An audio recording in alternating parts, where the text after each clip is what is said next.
All these Israeli agendas were planned long in advance. Notes from the edge of the narrative matrix.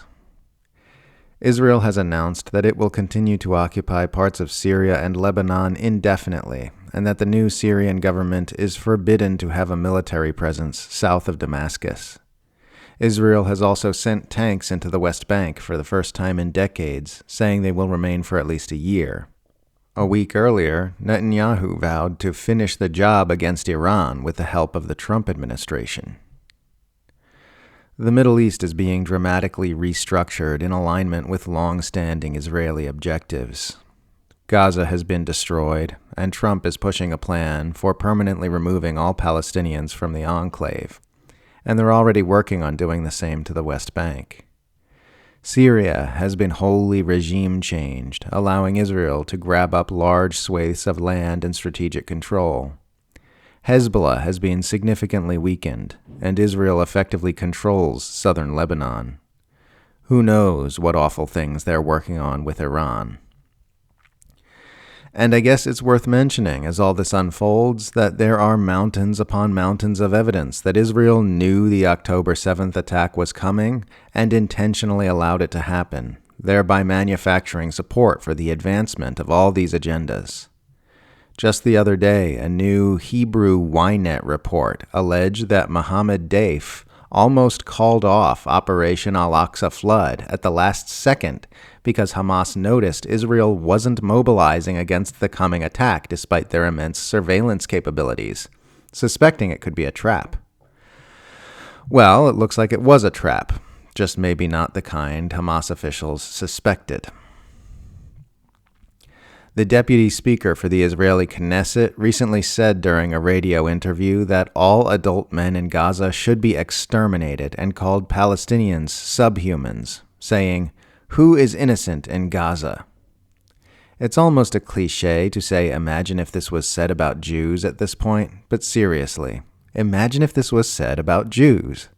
Imagine how hard the earth would shake if a parliamentary leader in your nation said this about Jews in Israel. It'd be the only story in the news. Giving Israel sympathy is giving it a weapon to murder innocent people. Giving Israel's supporters sympathy is giving Israel a weapon to murder innocent people. When someone weaponizes sympathy to advance deadly agendas, giving them sympathy is to give them a deadly weapon. Some Zionist victim LARPer asked me, "Why do you hate Israel?" as though that would be a barbaric position to hold. I told him I hate Israel because I'm not a fucking psychopath. It's a genocidal apartheid state that exists in a constant state of war and has never at any time existed without extreme tyranny and abuse. If you support Israel, you're a garbage human being. Israel is not a victim. The U.S. was always going to end its support for Ukraine. If it wasn't Trump doing it, it'd be someone else. This only looks like a shocking betrayal to people who thought the U.S. really was backing Ukraine to protect democracy. It's not okay for grown adults to believe such things.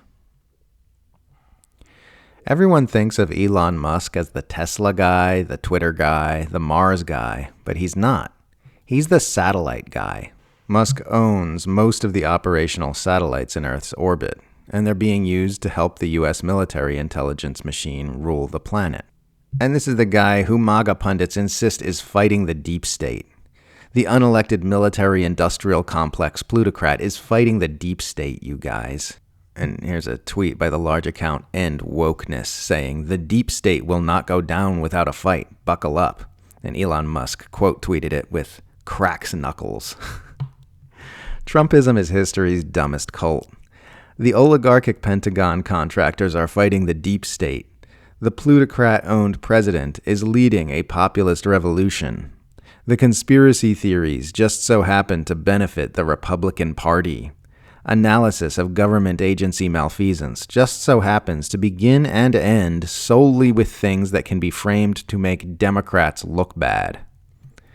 The cult's adherents believe they're part of some exciting new movement which fights the power and defends the interests of the little guy, when underneath all the narratives, they're just garden variety Republicans defending a standard shitty GOP president who wants to cut taxes and regulations and give Israel everything it wants and militarize against China while inflaming diversionary partisan culture war tensions.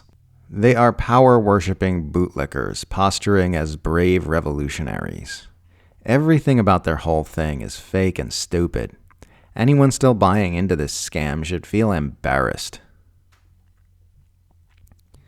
I've been watching the show Shrinking, which features a main character who was severely traumatized by his time in Afghanistan. About halfway through the second season, completely out of nowhere, that same character starts recommending that another character enlist in the U.S. military, and the other characters start talking about what a great life choice military service can be. It happens in a way that makes no sense for any of the characters, especially for the veteran who's been struggling with his psychological trauma from the army the entire time. It was like the Pentagon bought a recruitment ad right in the middle of the show I was watching.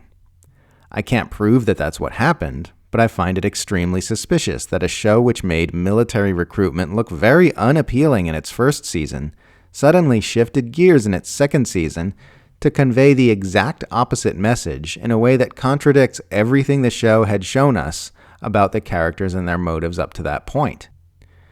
And what sucks is I had been really enjoying the show. It was a very funny and emotionally intelligent exploration of trauma and growth. Now it's gross, and I can't watch it anymore. Iraq was what permanently radicalized me. It should have permanently radicalized everyone.